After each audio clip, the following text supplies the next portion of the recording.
I'm Andrea Stolpe, and I'm very pleased to bring you some tips and tricks for the songwriter.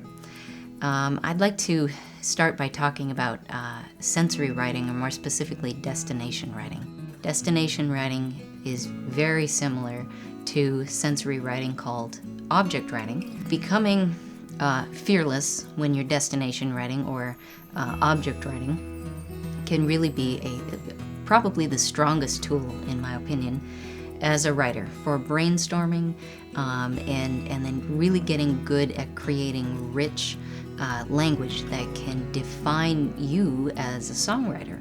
When we use sensory writing, taste, touch, sight, sound, smell, and movement, it brings the listener into the experience. And so if you listen to some of your favorite songs from your favorite artists, you will find, even in pop music, even in top 40, as well as country music that's very literal and scene setting, you'll find that this language is there, and it's what often creates a believable experience for the listener, where we can come to believe the message that the singer is saying is true.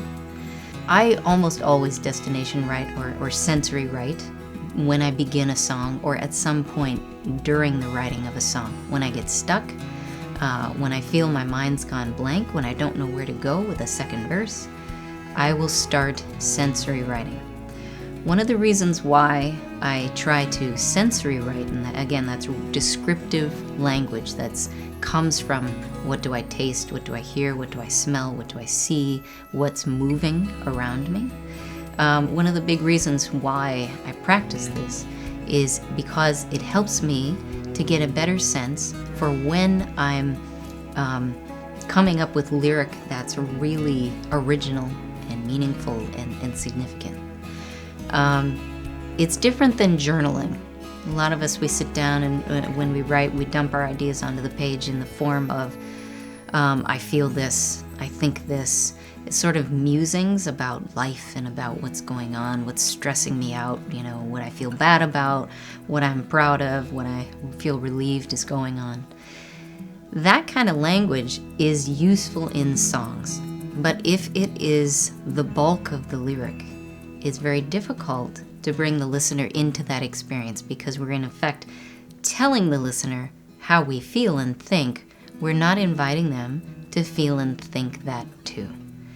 So when I sensory write, I'm attuning my senses to the human experience. And that allows me then to connect and be vulnerable with the listener. In Commercial Songwriting Techniques, another, which I hope is a big revelation for songwriters, is this idea of then what do we do with that paragraph of sensory writing? And well, what we can do is look to songs that use imagery, sensory writing, and see where they place that imagery. And it's amazing to see that just as music has phrasing, has cadence, has 8 bars, it feels balanced, there's also a pattern to lyric writing, pattern to content, where it feels really good to describe what's going on outside, and then here's what I think and feel about it. Describe what's going on outside, here's what I think and feel about it. And when you can start to understand, oh, that's the pacing of the lyric, it's much easier to sort of see ahead into the future from just this paragraph how the song is going to look and where that information belongs in the song. So I think it's a really powerful tool. It gives you confidence. It's a place to go, this destination writing, when you feel like you've run out of ideas. And I think it's a really great tool that can tell us when even the journaling, those thoughts and feelings, is good language and it's appropriate to assert those thoughts and feelings in the song.